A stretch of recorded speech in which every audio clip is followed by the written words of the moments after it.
one time I got pulled over, so I got the cop's name from the ticket and used it to find his Facebook and then his wife's Facebook.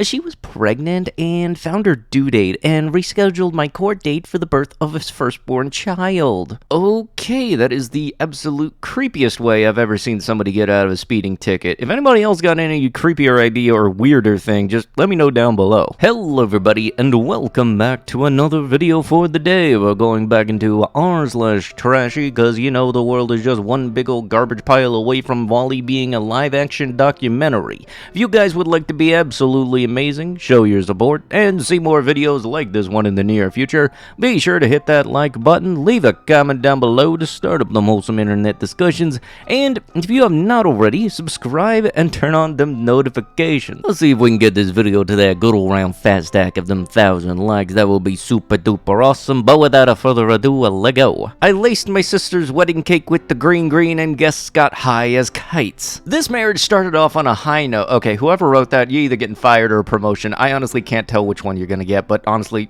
pizza delivery woman squirts that, I can't say that, fluid all over pizzas of customers who don't tip. So what if they want to tip at the door when you arrive? How's that work out for you? You just, oh, my bad, give me a second. And just go like Control-Z that away. Because last I checked, whenever I order pizza, if I ask for extra sauce, this ain't what I'm talking about. Someone decided to make a whole bowl of cereal at Target. You know, I gotta say, this is probably one of those things that I don't have to deal with since I work at a pet store, but I'm honestly wondering, for people that work at like Target and Walmart, how often you gotta deal with this dumb stuff. Because honestly, after this, I would just be keeping an eye out for two types of customers. One, the ones that come in pajamas, and the other ones that come at 2 a.m. plastered out of their mind, because you know that both of those guys would be making snacks. Reggie's Dubstance Taxi, a substance dealer 6 houses down, and he gives the pills, and this is his name. Yes, those signs tie perfectly with the rock scenery and the house that got pulled in on the oversized load trailer in the background. Come on, don't lie, you know that house came here on a flatbed.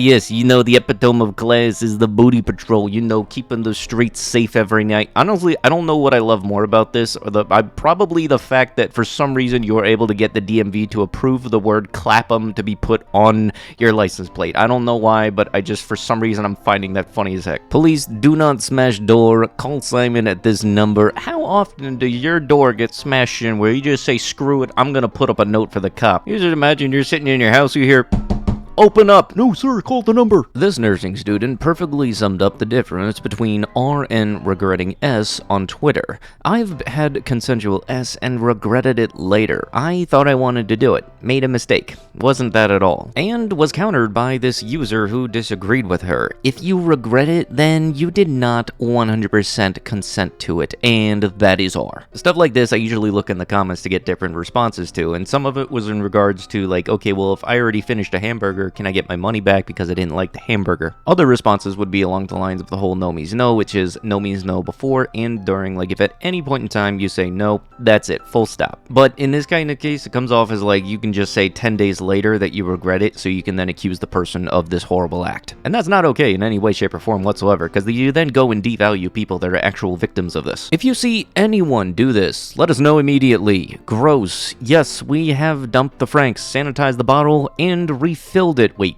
I don't even know what sauce that is, but you just can't walk into a restaurant, grab it, suck, and then put it back and think everything's gonna be fine. Yes, you know the neighbor just leaving the dog Dookie out on the back porch. Yet normally, I would absolutely hate an HOA and try to make an effort to actually piss them off a lot of the times. This time, it's actually kind of a good thing to have those, because I would not like to wake up and then have to smell dog doo-doo from my neighbor. Look, in all seriousness, I always thought that the Thought Yachts were only having those stickers plastered on old early 2000 Chevy Tahoes. I didn't know they upgraded to frickin' dualies. Oh yes, what a wonderful example of true class, having the booty-eating seasoned hubcaps and on the rubber band tires. Look, I know there's the phrase respect all builds.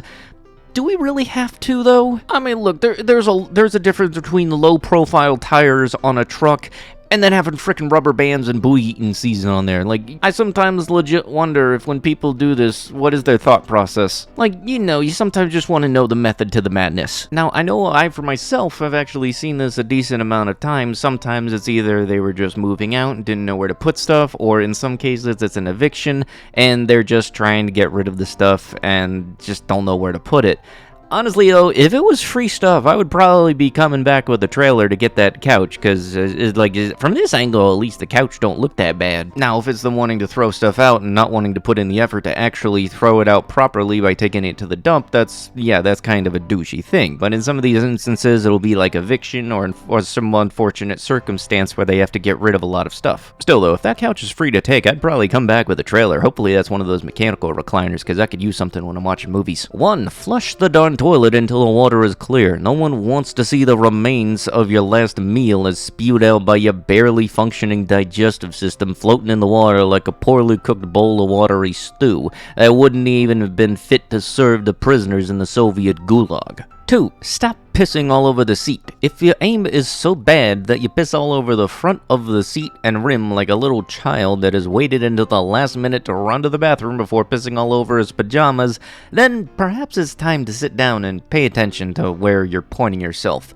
You are, after all, using the toilet and not the urinal, so sit the heck down if you can't piss straight. 3. Wipe down the darn seat and rim. If your A is evacuating whatever toxic factory-made junk food you've been eating at such a high velocity that it covers the rim and seat like the third world mud hut spackle fired through a paint sprayer, then at least have the common decency to clean the darn toilet up, so the next guy doesn't have to see bits of debris, which in all likelihood is your disintegrating bowels plastered all over where he has to place his butt. Honestly, the more I thought about it, sometimes you gotta make fun of people in order for them to get a message through, because I know for a fact I work in retail and multiple times I have had to clean up the bathroom for some very unnecessary stuff, and I do not like it whatsoever. I think honestly my favorite ones that I've seen is one that I actually saw when I was at an indoor range. It was just basically a sign that said, "Come on now, please know how to aim if you're here." If you're curious as to what I mean by an indoor range and you don't know, most likely somebody in the comments can tell you. It's like it's a pew-pew range, okay? YouTube don't exactly like me talking about that kind of thing. You know, when I saw these little tiny carts at my local Harris Teeter that I like going to get sushi a lot,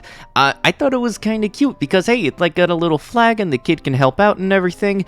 No, some people now apparently see that as a free little liquor caddy. That's not the purpose of them, even though it can do it. That's not the intended purpose. And unfortunately, they stopped having those carts at the local Harris Teeter that I like going to, and actually it's kind of funny because my friend works there, and he told me apparently there's this girl in the deli that watches my videos. So in case for some reason you're watching, howdy. Taxi drivers, this is not a toilet. Don't throw your urine here. Thanks. Oh, look, I honestly thought that it was just the ding...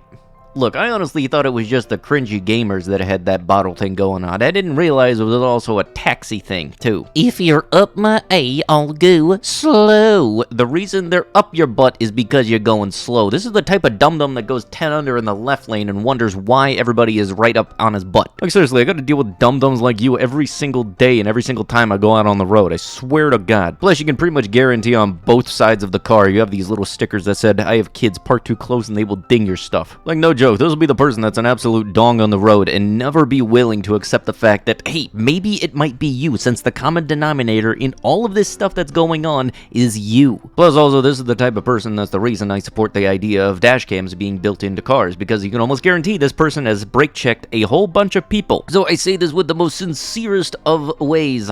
Speed up or get in the right lane, you big dong. Ah yes, the Gentlefold Show Bar, daily and nightly live entertainment, mother and daughter duel all week. Seriously. And you know for a fact that whole seriously part had to be put on there because people were actually questioning the legitimacy of the first 3 lines. I honestly couldn't think of anything clever to say myself, but somebody in the comment pretty much nailed it by saying, "Oh yeah, it's take your daughter to twerk week." And honestly, I gotta say, that's like one of the best responses to this photo you could have seen. And I'm not knocking the job. It's a way to make money, and some people do make a decent amount of money with it. It's not something you would expect to be the first thing to come to mind when you think, oh yeah, I'm in the family business. British model Josie Cunningham discovers she is 4 months pregnant with her 6th child after having S with her stepson.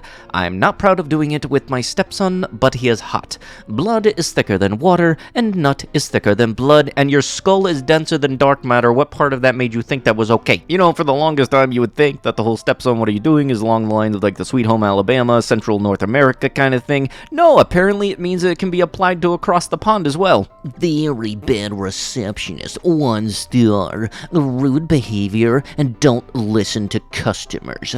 Also, don't recommend this person. This was a review in regards to a gentleman's club. Dear person, I was here when you and your friend came in the other night. You booked standard service. This service was explained to you by our receptionist. It took you over an hour to book lady. When the lady says she doesn't do kissing, it means she does not do. You were told many times to stop, and after 3 warnings, she came down to the receptions to request that you stop or the booking was over.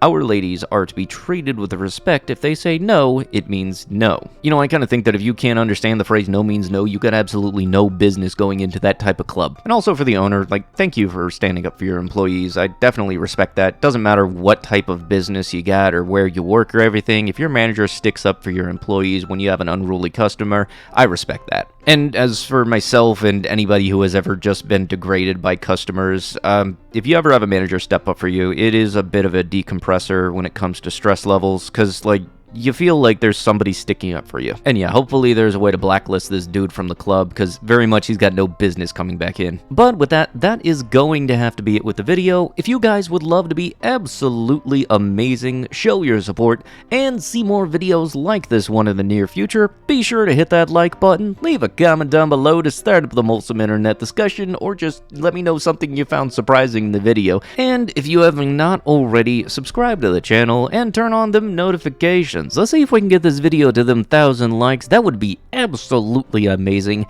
And I'll be sure to see you guys in the next one. Thank you so much for watching, and bye-bye.